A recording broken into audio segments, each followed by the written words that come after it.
Pour démarrer, je vous propose de parler de cette valeur qui, visiblement, n'étouffe pas les députés de la France insoumise, l'exemplarité. Et c'est d'ailleurs particulièrement révoltant. Alors, nous connaissions Louis Boyard, qui reconnaissait avoir dealé de la drogue, Andy Carbrat, lui, qui achetait sa drogue avec ses frais de mandat. Cette fois, c'est Sébastien Delogu, tout sourire, qui se vante publiquement d'avoir recours à un système de visionnage illégal de la télévision. C'était lors d'une prise de parole sur la plateforme Twitch le 26 mars dernier avec le député Raphaël Arnaud qu'il reconnaissait finalement commettre un délit en toute impunité. Regardez.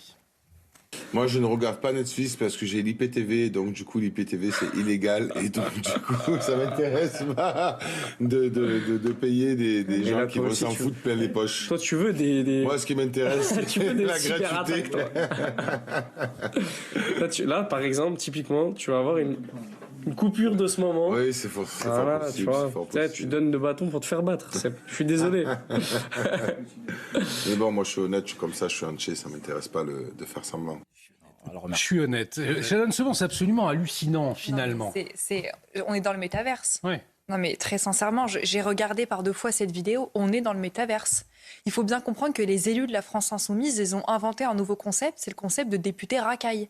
C'est ça. Louis Boyard, qui a avoué dealer de la drogue, Andy Carbrat, Raphaël Arnaud, fiché S. Enfin, très sincèrement. Et maintenant, vous avez un Sébastien Delogu qui, tout sourire, avoue bafouer les lois qu'il vote lui-même au sein de l'hémicycle de l'Assemblée et qu'il se vante de pirater et d'utiliser un système qui est légal. Non, mais de qui se moque-t-on? Ces élus sont en train de cracher à la figure des Français. Ils crachent à la figure des Français. Oui, on pourrait, à l'envie, continuer à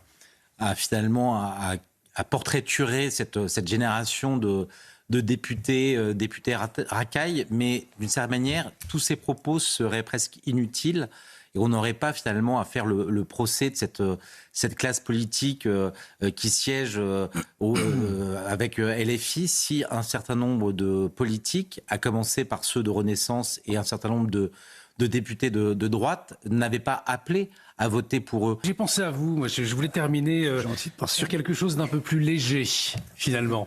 Ouais. Un hommage à notre patrimoine culinaire, mon cher Olivier. Très bien. Patrimoine culinaire vendéen. Je suis persuadé que vous connaissez. Le meilleur fion de Vendée est celui de Luce au Sable d'Olonne, figurez-vous. Alors, c'est quoi? C'est un petit flan. Ça se bouffe du fion. C'est très bon.